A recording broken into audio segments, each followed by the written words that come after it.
Straight all day. You are now tuned into the show where you learn the discipline to show up day after day to do the work, the confidence to put yourself out there boldly and authentically, and the mental toughness to continue showing up, doing the work, putting yourself out there, even when the success you've expected to achieve has yet to be achieved. And on top of all this, you get a huge dose of personal initiative. What is that?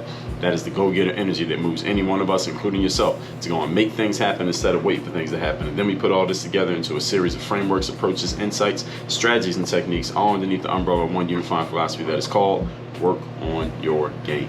My name is Baldwin, also known as Dre All Day, and welcome to the show. And today's topic is how to make another person feel heard. How do you actually do that? I'm going to explain how that's done, how that works, what you do, everything in between, momentarily. But before we get started, let me remind everybody, I have a daily motivation text message. Yes, a text message that I send out for free every single morning to everyone who's in my text community. This message is guaranteed to keep you focused, sharp, and on point. If you would like to receive this message, and again, why would you not? Text me at the following number, 305-384-6894. And tomorrow morning when I send out the next daily motivation text, because you're a member of my text community, that's the only reason why you're going to get this message.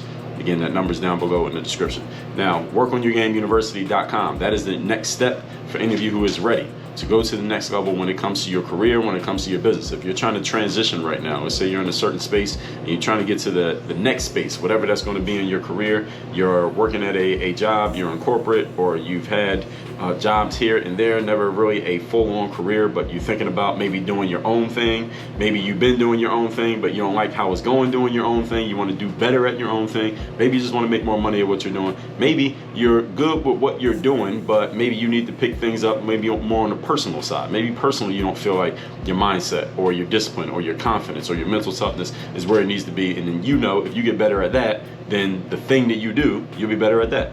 If any of those sound like you, or maybe something in between that I didn't specifically say, I want you to go to workonyourgameuniversity.com. Right there on that page, there is a button. If you just click on that button, you'll be able to schedule a time to get on a call directly with me, and we can talk about where you're at, where you want to go, what you are working on, where you think your biggest challenges are, and how we can actually deal with those challenges. All you got to do is go to workonyourgameuniversity.com. Again, workonyourgameuniversity.com. That link is also, guess what, down below in the description from wherever you are listening to this. And with all that said, let's get into today's topic, which is, again, how to make another person feel heard. Now, I talk about communication a lot on this show. I've done several episodes where we talk about communication, and I want to re-emphasize to everyone that communication is more than just what you say. It is also what you are able to take in from other people, what you observe from other people. That's what you see and also what you hear. And if you look at your face, you look in the mirror right now, notice that you have 2 eyes, 2 ears, and 1 mouth, which means, last time I checked, that's a 4-to-1 ratio for what you can take in as opposed to what you can share and put out. So your ability to listen to another person matters a lot, because when another person feels like you have listened to them and they feel like they have been heard by you, guess what they'll do? They will now listen to you. And now you can say whatever you want to say, and you can dazzle them with your eloquence and your amazingness, and they will listen to every single word that you give them. Why? Only because of the law of reciprocity, because you have given them something, they will give you something. You give them your time and attention, they'll give you their time and attention. This is just wired into all of us as human beings. So this is a very important topic, because making another person feel heard, as I've said, and I've said this in other episodes as well, this is a purely subjective thing. Another person feeling heard is purely subjective. That means it is completely dependent on how the other person feels, and it has nothing to do with what you think you did or how you feel that you did it. So this is the softest of soft skills. Your ability to make another person feel heard. You want somebody else to feel like they have been heard. They get to decide whether or not you succeeded at it or not. It is not up for debate. It's not a group decision between you and them. Did you hear them or did you not hear them? They get to choose whether you heard them or you didn't. I talked about soft skills in episodes 1772 through 1776. It's a 5-part series that I did on soft skills. If you did not listen to those episodes, go to workonyourgamepodcast.com. You can pull up any episode in the history of the show that is not within the last 500, because all of those will be in the current feed wherever you listen to this, Apple or Spotify. But then everything else you find at workonyourgamepodcast.com. So this soft skill, making people feel heard, this will become even more important the more people you have following you. If you are a leader and you have people working for you and working with you, and you want to win friends and influence people, you must have the ability to make people feel heard, because people are not going to be influenced by you if they don't feel like they can even get you to give them enough time and attention to show them enough respect that you will hear what they have to say. So you got to listen to them for them to listen to you. Point number one. Today's topic, once again, is how to make another person feel heard. You must develop the skill of active listening. What is active listening? Active listening is not just regular. It's difference between active listening and regular listening. So let's talk about what that difference is. Listening is what you're doing right now. Listening is, I'm talking, the words are going into your head, you hear what I'm saying. If I paused it right now and say, what did I just say?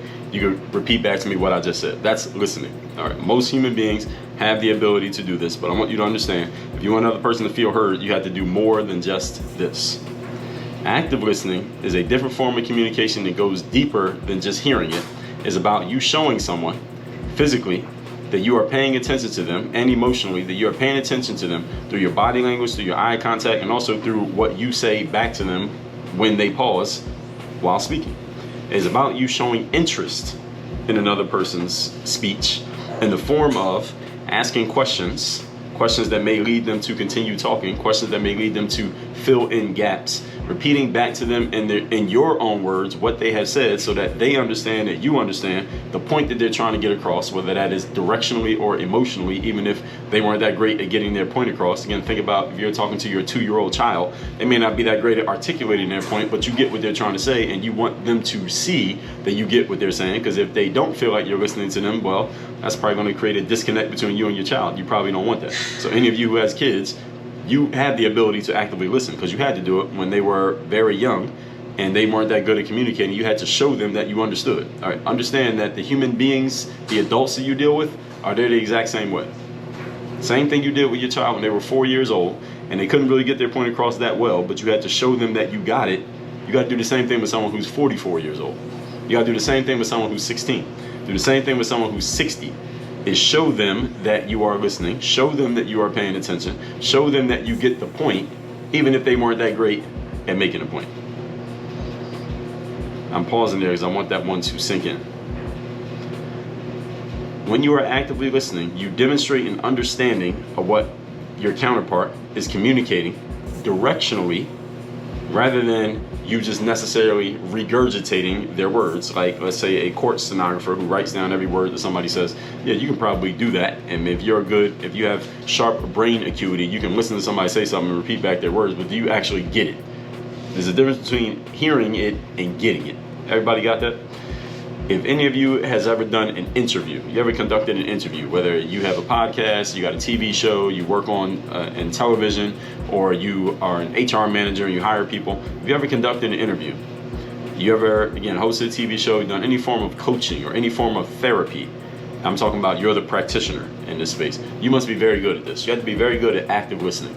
Because if the person you're working with doesn't feel like you're listening to them, well, they're not even going to keep talking. And if they're your client, they'll probably end up firing you simply because they don't feel like they're being heard. Point number 2. Today's topic, once again, is how to make another person feel heard. So we got the active listening part down now, right? All right, number 2 is empathy. Point number 2 is empathy. What exactly does empathy mean? Having empathy is not the same as having sympathy. Empathy and sympathy are not the same thing. The definition of, I'm going to pull it up right now so everybody got it. Definition of empathy is the ability to understand and share the feelings of another. All right, that's what it means to have empathy, and it's a very important skill to have if you want to be an active listener and make another person feel heard. Definition of sympathy, on the other hand, is a feeling of pity and sorrow for someone else's misfortune. So these are not the same thing. Empathy and sympathy are not the same thing. I'm not telling you to have sympathy. I'm not telling you that you have to feel pity and sorrow for another person's situation. Empathy is the fact that you can see where they're at, you understand where they're at, and you can hold space for them to be where they are, even if you don't necessarily feel the same thing that they feel. Having empathy, again, different from sympathy. Sympathy is about you feeling the same way another person feels. So if they're sad, you start crying too. It's like if your 3-year-old child starts crying, you got to start crying. That's sympathy. Empathy is about being tuned into the way another person feels and having understanding and acceptance for their feelings without you necessarily having that same feeling yourself. So again, as I said, if your child is crying because they had to go to bed or because you made them put their toys away, that doesn't mean you have to start crying, but you understand why they are crying. That's empathy. You understand why they're upset. You understand that they're mad that they had to go take a bath or they had to go to bed. That is empathy. If you want another person to feel heard, you must be very good at acknowledging their feelings, even if you don't have the same feeling that they have. Now, some humans are much more in touch with their emotions than others. Some people are much more expressive of their emotions than others. And you're going to deal with all different types of people who are on all different points of the spectrum relative to you. So if you're a person who shares your emotions openly and wears them on your sleeve, you're going to deal with some people who are the exact opposite. They don't share their emotions at all, and you don't know if they even have emotions because they never display them.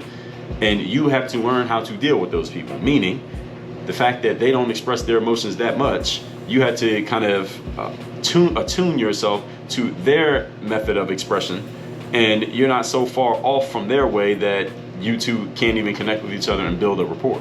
Because if you're in sales, for example, and you're a person who shows a whole lot of emotion and you're trying to sell to someone who doesn't show much emotion, you can't be that person full on showing 100% emotion all the time, because there will be a disconnect between you and that person you're trying to sell to. And remembering that your job as a salesperson is not to do what you want to do. Your job is to collect money and sell your products. You got to do what is going to allow you to make a connection and build rapport with the person that you're sitting across from so that you can actually make a sale, which means you might need to tone it down a little bit. You might need to simmer down a little bit just so you can get on the same wavelength as that person. Now, if you're a person who doesn't show much emotion and you're selling to someone who shows a lot of emotion, you might have to turn it up a little bit so you can get at least close to being on the same page as that person so they can feel like they're talking to someone who is similar to them, because people buy from people that we know, like, and trust. So when you can create some connection and show that the wavelength that they're on is the same as the wavelength that you're on, or at least close to it, they will feel more likely to buy from you because they're buying from somebody that they know, like, and trust. Again, people do not buy from people that they don't know, don't like, and don't trust. So sometimes you have to turn your volume up or down, and you have to recalibrate your energy just to match where somebody else's energy is at. That's what empathy is about. And empathy does not necessarily have to be a negative energy, about a negative feeling that somebody else is having. It can be a positive feeling. If somebody's very excited about something, you can turn yourself up at least some to pretend to be as excited as they are. Now, if you're pretending, they shouldn't know that you're pretending, but you know that you're pretending. Pretend long enough that they feel like you're on the same page with them so that you can accomplish your goal, whatever it may be. Whether you need to listen to them, whether you need to tell them something, whether you're trying to get them to do something, whatever it may be, in order to accomplish the goal. Because remember that we're in a performance and a results-based business. So sometimes you got to perform even when you don't feel like performing. You get it? That's empathy. And you got to produce results all the time, because we're in a business that runs on producing results. I sent that out as one of my daily motivation texts one day in probably mid-March 2023. So if you're not getting my daily motivation text, go to that number that's down below in the description and text me so you can get those texts every day. All right, so some people are much more in touch with their emotions or much more expressive of their emotions than others, and you have to calibrate and edit yourself as necessary to match other people's energy, or at least come close to matching their energy so that they feel like they're talking to someone who is like them. And again, people like to do business with people who are like them, even if you're pretending to be like them. You just got to pretend long enough that they believe it. All right, so we're all on different points of the spectrum relative to everybody else. So empathy will allow you and help you to connect with other people even when you don't have the same emotional style as what they have. So you just got to know what yours is and notice what theirs is, and the different people that you talk to, they will all be in different spaces. And again, just it's like you're controlling the volume tab on your phone, or when you're driving in the car. You know, sometimes when you're driving in the car, you might get out on the open highway, you turn the volume up really, really high and sing along to the music. But then when you're you might be pulling into a residential neighborhood and it's very quiet, maybe you don't want to announce yourself as you ride through the neighborhood, you turn the volume down a little bit. So it's just like controlling the volume tab on your phone or in your car. You turn it up or down as necessary. All right, so understand, folks, that this is not, even though I did say sometimes you got to pretend, sometimes you got to sell people on the fact that you're on the same wavelength as them, even if that's not the way you truly feel. Listen, we are in a performance-based business, people. All right, I want everybody to remember that. We're in a performance-based business, which means sometimes you just got to play the game. Playing the games means sometimes you have to pretend like something is interesting to you even when it's not. You got to pretend that you care about something even when you don't. You got to pretend that something matters even when it doesn't to you, because again, if you're able to do this and perform in this way, and it's a performance, it's like an actor or actress. When they say action, the actor or actress turns from being who they are to being the character that they're playing. They do that because the performance leads to the result leads to the money, and everybody has bills to pay, right? We all got food, clothing, and shelter that we need to take care of. That's playing the game. That's what we call this. Over here, work on your game, we call that playing the game. That means sometimes you have to pretend to be in a state that you are not actually in just to get the job done. That's the business that we are in. And there's nothing wrong with doing this. I mean, you're not hurting anybody. You're not lying to anyone. You're just doing what you need to do to achieve the desired outcome. We call that playing the game. I talk about this in episode 13, 14, Hustle, Learning to Play the Game, and also episode 12, 10. Don't complain, play the game. All right, so if you refuse to play the game and you just want to be exactly who you are all the time, listen, if you're good enough and you know enough people, maybe that can work, because eventually you will sift through enough people that you'll just deal with the people who are similar to you, and if there are enough of them on the planet and you can do business with them, maybe that will be enough to sustain you. But if you like to open yourself up to the rest of the people on the planet, the other 7+ billion people on the planet, then I would suggest you learn how to play the game. Learn how to adjust yourself as necessary. This is the skill of empathy. Again, you don't have to be the excitable individual. You don't have to be the stoic. But if you can pretend to be either one as necessary at the snap of a finger, that'll help you do a lot more business with a lot more people. Point number 3. Today's topic, once again, is how to make another person feel heard. Number 3, hold space. Hold space. What does that mean?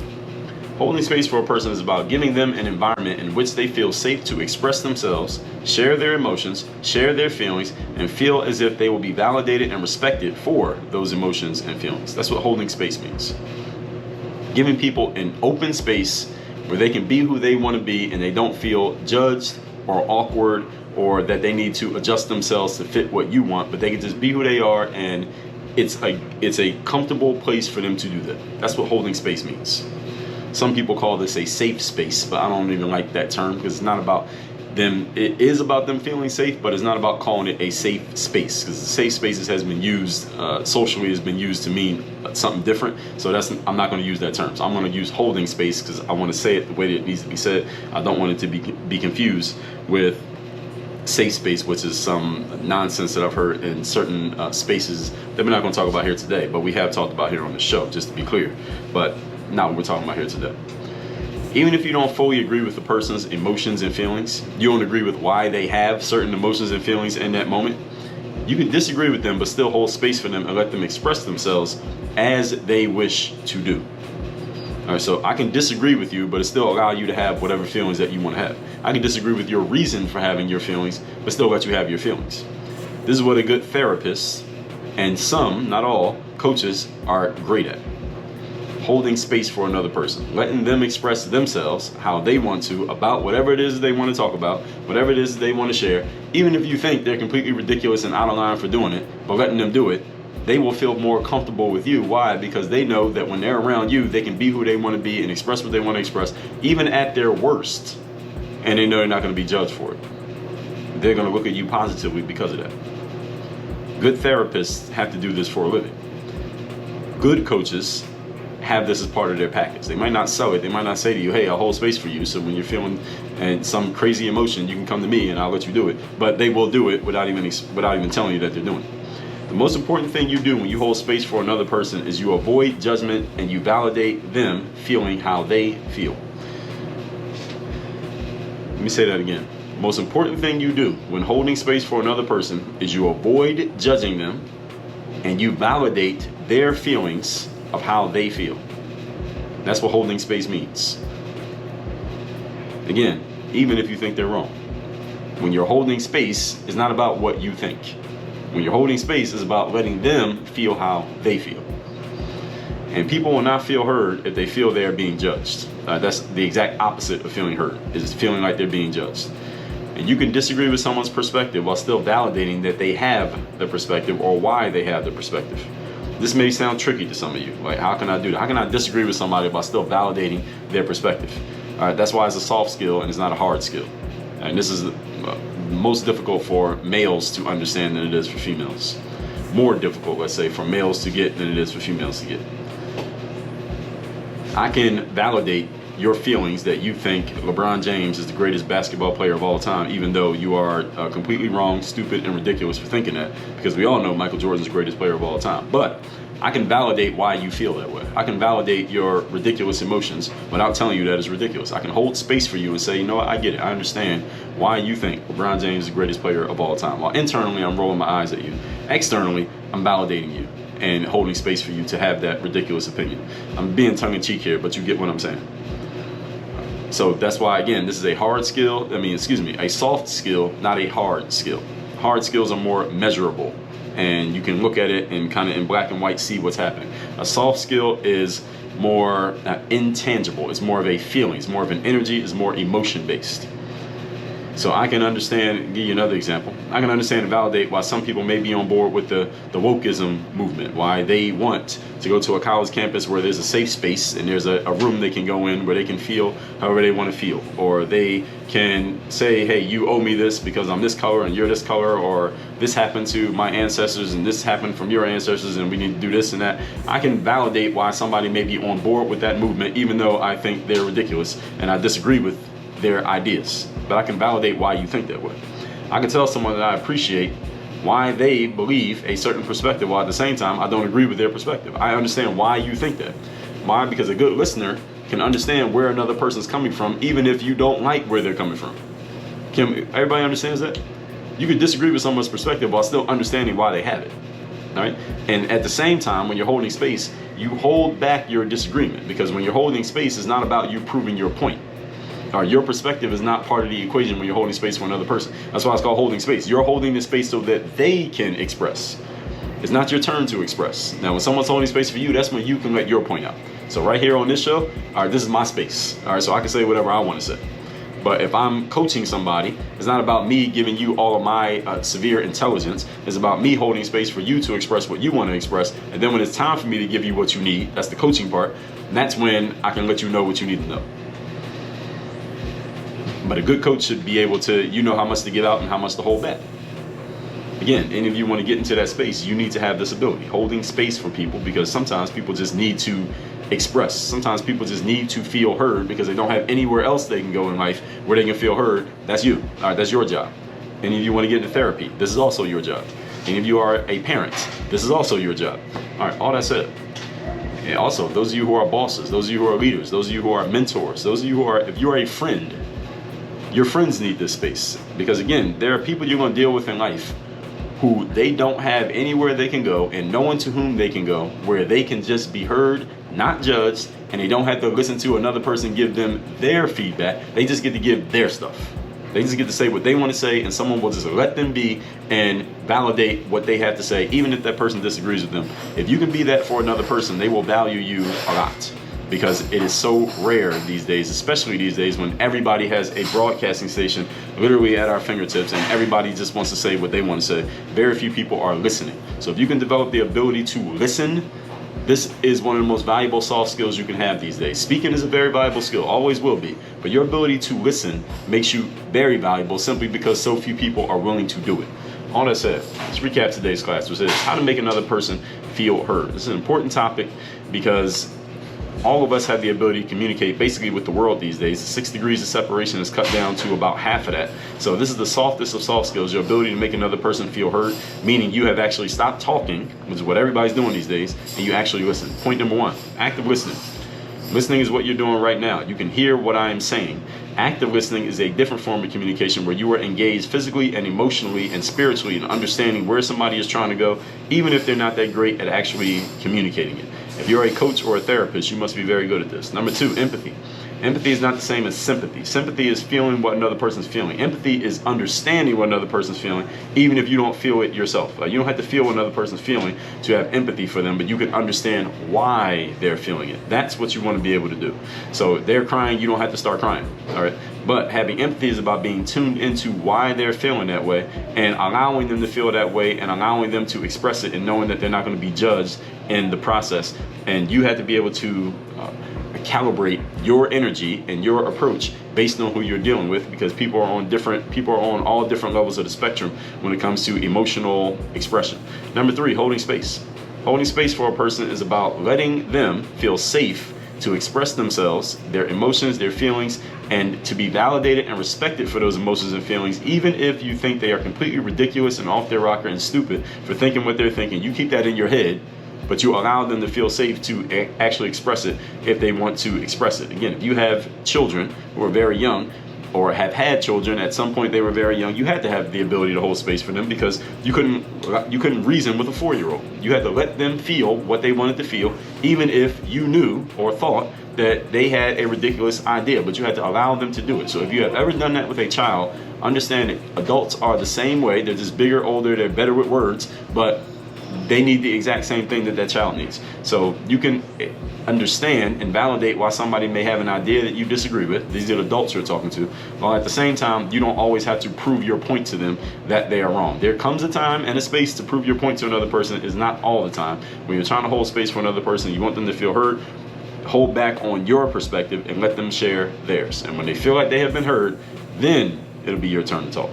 All that said, text me. Tell me the best insight you got from today's class. My number is 305-384-6894, and workonyourgameuniversity.com. That's where you take your next step. You want to work with me directly. You want to be coached by me. You want to get access to all the courses. You want to get the 2 physical mails we send every month. All of that is at workonyourgameuniversity.com. That is for the entrepreneurs out there, the professionals who want to be entrepreneurs, the seasoned entrepreneurs who you feel like you could be doing a lot better, whether that is in how much money you're making, the customers that you're serving, whether it's you want to change your business model, whether you're not sure you even have a business model, you're not even sure what you're doing right now, you're just trying to figure things out, or you just want to get yourself to another level on a personal side. Maybe it's a personal development issue, your mindset when it comes to your strategies, when it comes to the systems. Maybe you want to get in better shape because you've been spending so much time on your business, you haven't been focusing on your relationships or your body or your health or whatever. All of that, workonyourgameuniversity.com. Any topic you heard me talk about here on this show, you feel like I can help you get better at it, go to workonyourgameuniversity.com and let's talk about it. Work on your game. Dre all day.